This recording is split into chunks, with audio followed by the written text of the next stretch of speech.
fokus ke 3 titik ini ya, 3 skala, 1, 2, 3. Nah, 3 skala ini mempercepat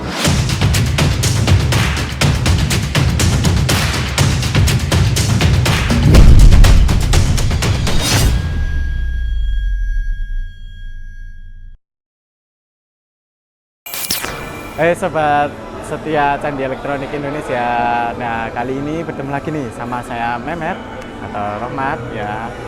Kali ini saya tuh benernya nggak mau nih fokus di semua fiturnya atau fungsinya TV TCL 98 in, cuman lebih ke dalamnya ya. Jadi fungsi-fungsi di dalamnya supaya kalau banyak orang yang tanya, Kak, bisa untuk ini ya, bisa untuk ini enggak Kak, bisa untuk ini enggak Kak, bisa sih. Kita tes ya, yuk kita cek di TV-nya 98 in. Pertama kita harus buka home screen menunya dulu. Oke, maaf ya, ini belum diinstal karena Google TV-nya ini kan di toko, jadi belum diinstal. Nanti ke depan kita install. Itu nanti kalau udah kita masuk ke opsi pengaturan atau dashboard ini, masuk paling atas yang ini, masuk pengaturan. Lalu kita turun, scroll paling bawah sendiri, masuk ke sistem. Nah, nanti sistem ini kan di sebelah kanan gitu nampak nih. Ada namanya tentang. Nah, tentang itu adalah tentang perangkat. Tentang perangkat itu kita oke aja. Nah, habis kita oke di tentang perangkat, turun ini. Turun, scroll sampai di versi operating system Android TV. Oh iya, sampai kelewatan nih, atas nih. Versi baru 98 ini TCL itu udah Android 12 loh. Mau dicek, ya tinggal tap aja nih. Oh, Android 12. Oke, lanjut lagi ya guys. Kita scroll lagi ke bawah, masuk ke versi OS Android TV.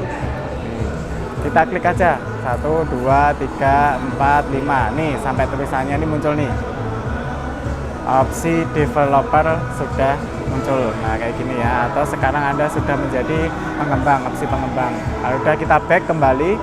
Kita scroll lagi ke bawah. Terus scroll, nah ini opsi developer. Nah, ini fitur yang tersembunyi atau fitur yang terselubung yang ada di dalam TV-nya TCL. Sebenarnya bukan TV TCL sih, semua TV ada, cuman ini baru tak terapin di TV-nya TCL. Apa aja sih fiturnya? Oke, kita buka ya. Set. Nah, opsi developer udah aktif nih. Oke, ini ada namanya lock pengintaian HCI Bluetooth. Yang sering ditanyain orang-orang itu kebanyakan dibuka kunci OM sama USB debugging kalau mau dihubungin ke PC atau komputer. Jadi kalau kita mau ngatur-ngatur, mau kita ngedit pakai termuk atau pakai lain-lain, nah kita oke aja nih. Kalau udah di oke, terus otorisasi, nah itu lain-lainnya tinggal dinyalain aja yang ini. Lalu ada fitur lagi nih yang paling sering dilakuin nih, itu ini ukuran buffer. Ukuran buffer itu kebanyakan kalau ngerendernya kita tuh terlalu lama itu bisa dinonaktifin. Ini sering banget sih kalau bikin nonton YouTube lancar atau mau ngerender atau browsing yang lain-lain itu pakai yang ini. Locknya ini dinonaktifin aja. Lalu kalau sudah, nah banyak yang tanya, Kak, TV ku jadi lemot Kak, kayak gini Kak. Udah ini aja nih. Nih, pertama ini skala animasi yang biasanya 1 kita ubah ke 0,5. Terus skala transisinya ini kita ubah juga di 0,5. Terus skala durasinya animator ini kita ubah juga ke 0,5. Jadi fokus ke 3 titik ini ya, 3 skala, 1, 2, 3. Nah, 3 skala ini mempercepat transisi kita. Pada waktu kita nge-scroll, kita masuk ke home screen, kita masuk ke aplikasi satu ke aplikasi berikutnya. Oke, ini simulasi itu jarang sih dipakai, ada tampilan update.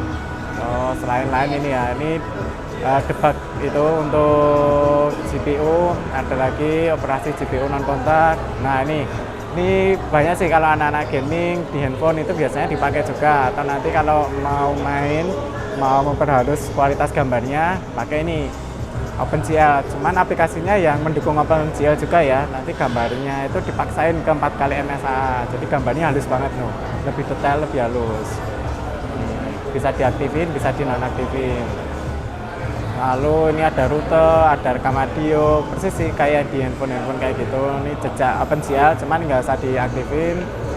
Nah, batas proses latar belakang ini kebanyakan mau dimatiin atau tanpa proses. Jadi kalau tanpa proses tuh kita biasanya mengambang nih, kita buka satu YouTube, terus kita home screen, lalu kita buka TikTok, kita home screen, itu kan dia masih mengambang itu. Ya udah dimatiin aja. Jadi biar kalau kita fokus di satu browser, udah browser itu aja yang dipakai. Jadi lebih aman sih. Jadi nggak banyak akses atau kotoran-kotoran atau data yang dipakai pada saat kita membuka aplikasi satu ke aplikasi lainnya. Nah ini itu fungsi-fungsi atau sebagian fungsi yang ada di opsi developer kayak gitu. Nah, mungkin dari teman-teman mau nyoba jadi hacker, nah itu bisa tuh download aja aplikasi Termux, nanti kita install aja di dalam aplikasinya atau di dalam TV-nya, kita operasinya itu kita pakai keyboard sama mouse. Jadi kita ala-ala ibarat hacker, kita otak-atik itu lebih lancar sama lebih detail karena ukuran TV-nya gede. Nggak perlu 98 in pun kita pakai yang ukuran 43 in nggak masalah. Nah, ini ya tadi kan udah selesai nih di opsi pengembang. Nih, kita balik ke home screen, lalu kita masuk ke dashboard. Terus banyak yang tanya nih, kalau di scroll ke bawah, Kak, notifikasinya opsi developer ini gimana Kak? Kok muncul ya Kak? Udah, nggak perlu dipikirin, udah biarin aja. Karena kalau ini tandanya itu aktif. Nah, kalau dimatiin, kalau di scroll dimatiin, nanti debugging ataupun skala animasi yang ada di dalam opsi pengembang kita yang udah kita atur tadi itu bakal hilang. Nggak masalah sih.